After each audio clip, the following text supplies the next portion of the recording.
Left hand corner ते मथे जावेद साईं जो फ़ोटो आहे जंहिं ते लिखियलु आहे तोखे केरु विसारियो साईं। त कुझु दोस्तनि पुछियो त हीउ फ़ोटो कंहिंजो आहे, तो मुझे गालिब का एक शेर याद आ गया। हाँ सिंधी में, लेकिन गालिब जो शेर याद अची वियो।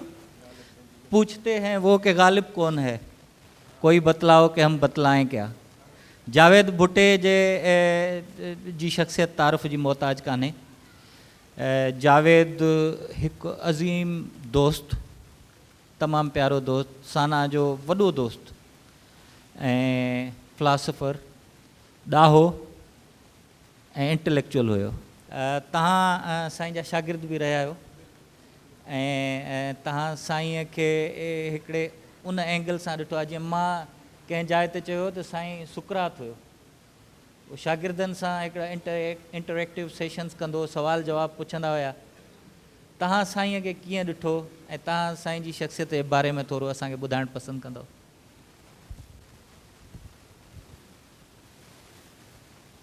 साईं जावेद भुट्टे ते 5 मिंटनि या 10 मिंटनि ते ॻाल्हाइणु उन जी शख़्सियत सां इंसाफ़ु करणु कोन्हे, पर आउं कोशिशि कंदुसि त हुनजो जेको पीरियड यूनिवर्सिटी में गुज़रियो उन में जेके आहिनि से कहिड़ियूं कहिड़ियूं शयूं जेको असांखे पर्सनली बि फ़ाइदो थियो ऐं ओवरऑल सिंध यूनिवर्सिटी खे केतिरो फ़ाइदो थियो हुनजो। असां वटि आम तौर ते सिंध यूनिवर्सिटी में जेको कल्चर हुयो उनखे हिन चेंज करण में वॾो कंट्रीब्यूट कयो। हू बि असांजो ट्रेडिशन इहो ई आहे सिंध में त उस्ताद जी इज़त कजे ऐं शागिर्द जेको आहे सो उहो हमेशह निबड़त में हिन में हुजे रहे ऐं इहो हिकिड़ो रिलेशनशिप जेको आहे सो रहंदो आयो ऐं इहो असांजो सिंध यूनिवर्सिटी में बि रिफ्लेक्ट थियो पिए ऐं हिकिड़ो दोस्तीअ वारो रिलेशनशिप क़ाइमु कयो ऐं उहो सिर्फ़ु ऐं सिर्फ़ु क्लासरूम ताईं महदूद न हुयो। हू क्लासरूम खां पोइ बि हुन जी टीचर हासिल ते असीं वञी ऐं उन जा जेके आहिनि से टॉक्स ऐं उन जो जेको आहे सो ॻाल्हियूं ॿुधंदा हुआसीं ऐं उन मां सिखंदा हुआसीं। ऐं इहो जेको आहे सो हिकिड़ो अहिड़ो हिकिड़ो कल्चर हुन क्रिएट कयो सिंध यूनिवर्सिटी में जेको पोइ असां मूं बि हुते 3-4 साल पढ़ायो, उनखे असां बि कंटिन्यू कयो ऐं ॿिया बि जेके शागिर्द उन खां पोइ उन्हनि बैचुनि में निकिता उन्हनि बि उन शइ खे कयो। यानी कि कंहिं ज़माने में उन वक़्तु न सिर्फ़ु फ़िलासफ़ी जा स्टूडेंट पर ॿिया बि यूनिवर्सिटी जा स्टूडेंट जिन खे आहिस्ते आहिस्ते ख़बर पई त जावेद भुट्टे सां कचहरी करे सघिजे थी, त उहे बि अची जेके आहिनि से पंहिंजा क्लासिस छॾे उते अची वेहंदा हुआ ऐं हू कंटिन्यूअसली मुख़्तलिफ़ मसइलनि ते ॻाल्हाईंदा हुआसीं ऐं उन खां सिखंदा हुआसीं। मुंहिंजी पर्सनल जेका आहे सा इंटेलेक्चुअल ग्रोथ में जावेद भुट्टे जो इन करे वॾो इम्पैक्ट आहे त हुन हिकु एज़ अ टीचर जेको आउं सम्झां थो हिकिड़े टीचर खे करणु घुरिजे, हुन वटि हिकिड़ी डेफिनेशन्स हुयूं त टीचर थींदो छा आहे। महिरबानी। साईं डॉक्टर अयूब शेख साहब, तव्हां जावेद साईं खे पहिरियां खां बि सुञाणियो, US अचण खां पोइ बि तव्हांजो वास्तो रहियो।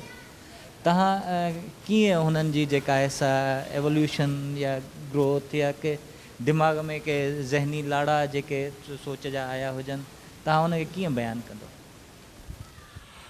साना जी महिरबानी। आउं घणो करे रिवायतूं टोड़ींदो आहियां, ख़राबु माण्हू आहियां। आउं समूरनि वेठलनि खे गुज़ारिश कंदुमि त जावेद जे ट्रिब्यूट्स तौरु 1 मिंट उथी बि ख़ामोशी कनि।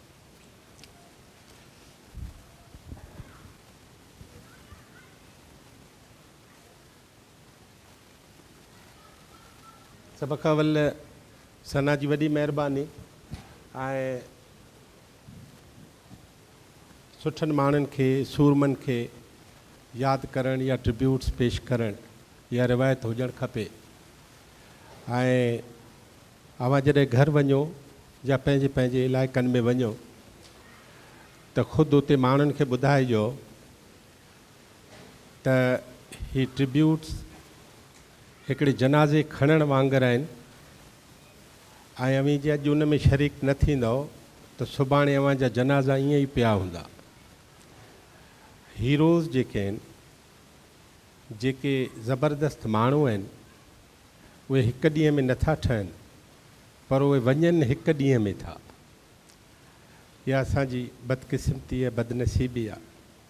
ऐं उर्दू जे शाइर जी लियाकत आसिम चयो हो, काल गुज़ारे विया हुओ, लियाकत आसिम चयो त सुकरात मर नहीं गया क्योंकि प्याले में ज़हर ही नहीं था। त जावेद मरणो कोन्हे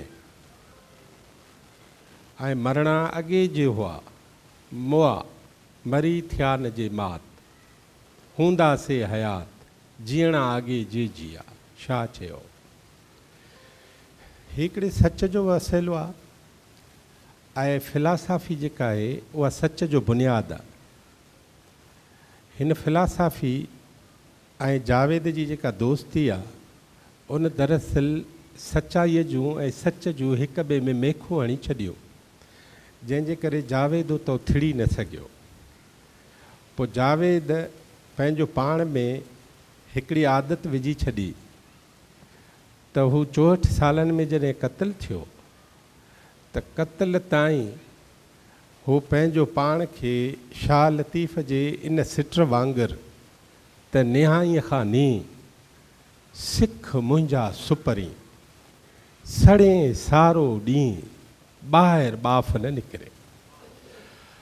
पोइ उन सॼे इन सिख्या में ही हुन जे ॾियण जो वक़्तु हो, ही हुन जी तशहीर जो वक़्तु हो, ही हुन जी इब्तिदा जो वक़्तु हो, ही हुन जो माण्हुनि खे रड़ियूं करे सुॾका भरे किराए करे ॿुधाइण जो वक़्तु हो त अव्हां सां छा पियो थिए ऐं हिन सॼे समाज में छा पियो थिए।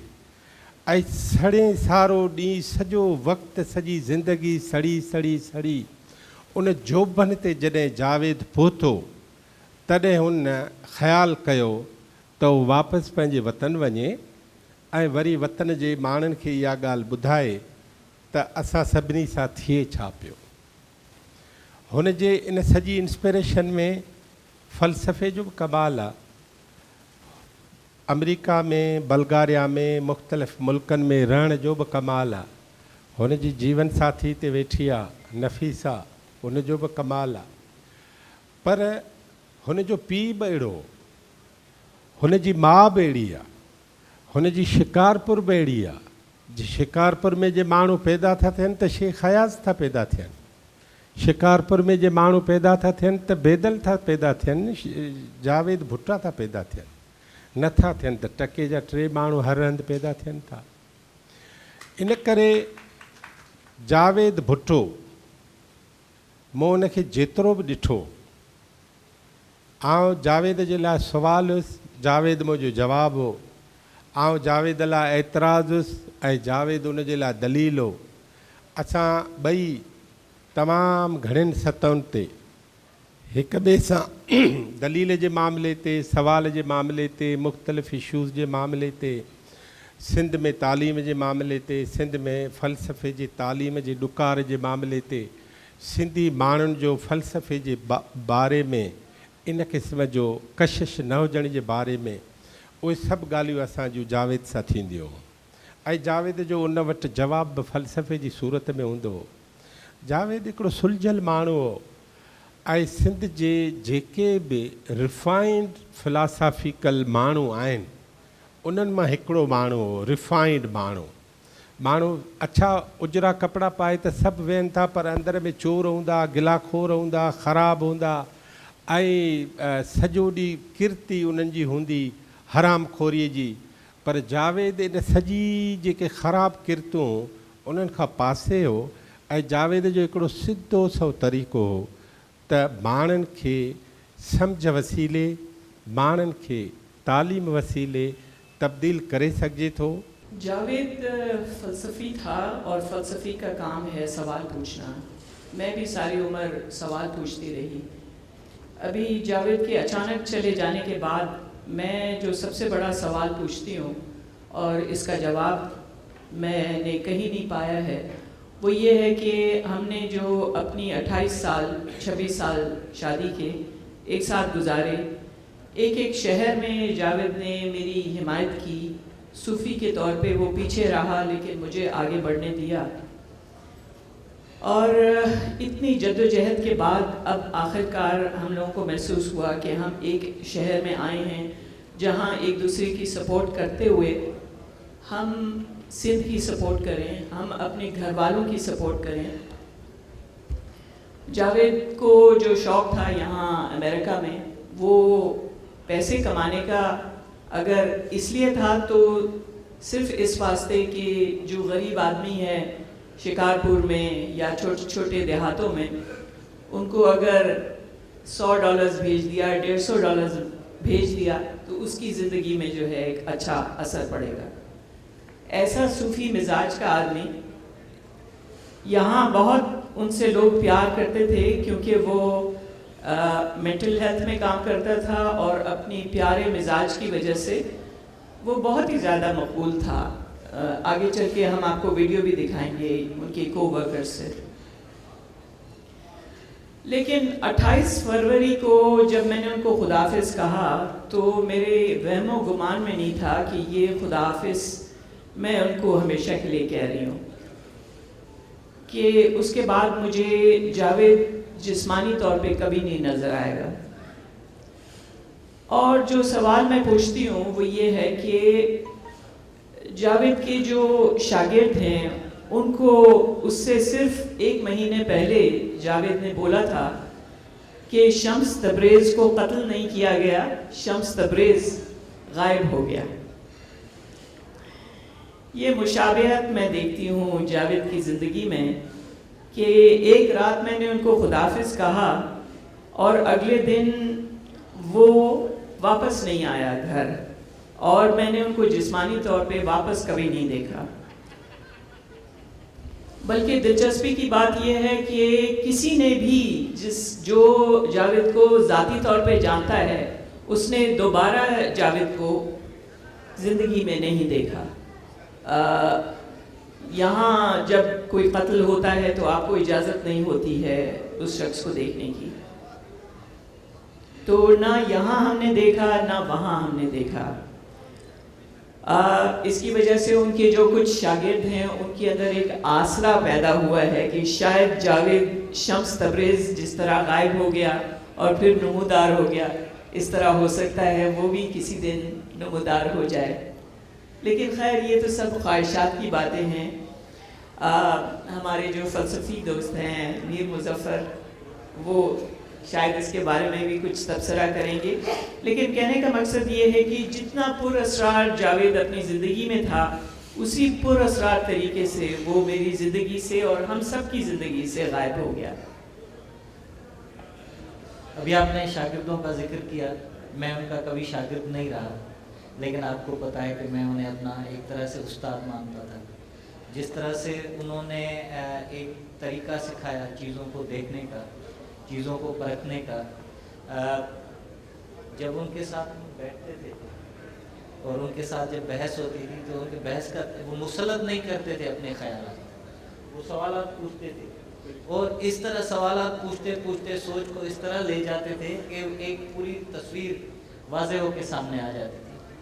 ابھی آپ نے کہا کہ وہ مینٹلی ڈسٹرب جو لوگ ہوتے ہیں انہیں ٹریٹ کرتے تھے.